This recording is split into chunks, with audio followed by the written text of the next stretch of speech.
आंध्र प्रदेश के सीएम चंद्रबाबू नायडू एक new population policy लेके आए हैं। उस पॉपुलेशन पॉलिसी में ये है कि आप अगर थर्ड चाइल्ड करते हो तो आपको 30,000 कैश, और फोर्थ चाइल्ड करते हो तो आपको 40,000 कैश मिलेगा।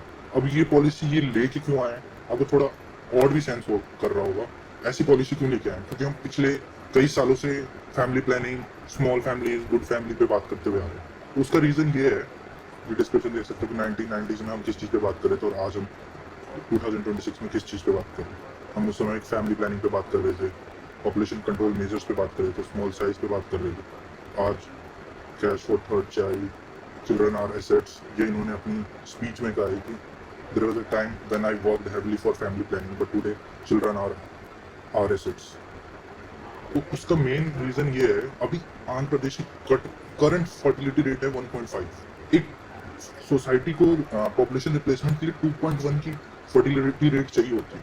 अगर इतनी नहीं होगी तो उसकी पॉपुलेशन कंटिन्यूसली डिक्लाइन करेगी। ग्लोबल में देखोगे आप तो जापान, साउथ कोरिया, इटली जैसी कंट्रीज ये चीजें फेस कर रही हैं। आप अगर कॉन्टेक्स्ट में देखोगे 1993 में आंध्र प्रदेश के पास फर्टिलिटी रेट था वो का था। उसके बाद फिर 2000 में 2.4 का हुआ, 2010 में 2 पॉइंट का हुआ, रिप्लेसमेंट रेट से नीचे आ गया और 1.7 अभी करंट चल रहा है 1.5। अभी सोचने की बात इसलिए ज्यादा इंपॉर्टेंट होने लग गई है, अब ये इसलिए इंपॉर्टेंट हो गया सोचने की बात क्योंकि अभी जो करंट जनरेशन आ गई है ना, वो अपनी फैमिली एक्सपेंड करने से पहले 10 बार सोच रही है पॉकेट पे क्या इम्पैक्ट आएगा, बजट उनका हिल जाएगा। 10 बार वो सोचती हैं अपनी फैमिली प्लानिंग करने से पहले। जैसे अभी आपने सुना हुआ एक डिंग वाला फॉर्मूला भी चल रहा है कि डबल इनकम नो किड्स। इससे इम्पैक्ट ये आ रहा है कि बहुत स्टेट्स अभी तो ये हम आंध्र प्रदेश की बात कर रहे हैं, फर्टिलिटी रेट कंटिन्यूसली गिर रही है। अब जो ये पॉलिसी लेकर आए हैं, इस पॉलिसी में है क्या?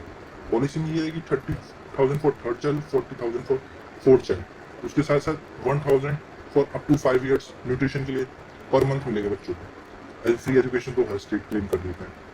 पेरेंटल लीव को इन्होंने 12 मंथ तक कर दी, इवन पैटर्निटी लीव को भी 2 months कर दिया। और उसके साथ साथ एक बड़ी बात इन्होंने की है कि पेड बैक फर्टिलिटी क्लिनिक खोलने जा रहे हैं। इसके पहले प्रोज की बात करते हैं। प्रोज की बात अगर आप सोचोगे तो ठीक है, अगर इसे अच्छे से इम्प्लीमेंट किया गया तो काउंटर कर सकता है जो डेमोग्राफिक डिक्लाइन हो रहा है। और अगर चिल्ड्रन ज़्यादा होंगे, फ्यूचर वर्कफोर्स ज़्यादा होगी, इकोनॉमी में ग्रोथ ज़्यादा होगी। अगर हम, लेकिन इस पर भी कंडीशन है, चिल्ड्रन ज़्यादा मतलब फ्यूचर वर्क ज़्यादा, बट उसके साथ हम उस ह्यूमन रिसोर्सेज को कैपेबल बनाए, उसको स्किल्ड बनाए जिसे हम फ्यूचर में यूज़ कर पाए। जो चाइना अभी बहुत अच्छे से कर रहा है, लेकिन इंडिया कब करेगा पता नहीं। इंडिया की गवर्नमेंट की क्या पॉलिसीज हैं, जॉब कैसे क्रिएट करना है या बंदों को स्किल कैसे करना है, नोबडी नोज।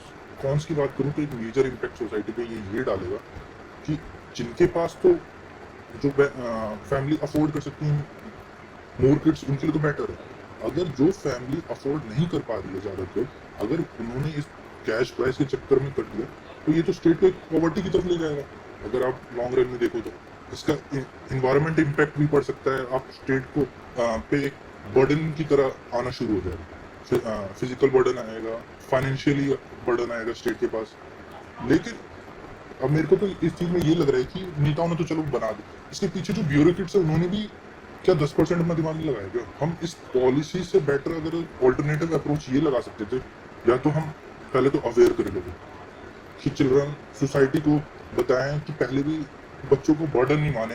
काफ़ी फैमिली जो आज न्यूक्लियर फैमिलीज रह रही हैं वो ऐसा ट्रीट करती हैं कि एक न्यू चाइल्ड आएगा, उन पे वर्क लाइफ बैलेंस वो नहीं कर पाएंगे। मेन चीज़ वो है कि वो वर्क लाइफ बैलेंस नहीं कर पाएंगे। दूसरा, उनकी सेविंग्स पे इम्पेक्ट पड़ेगा।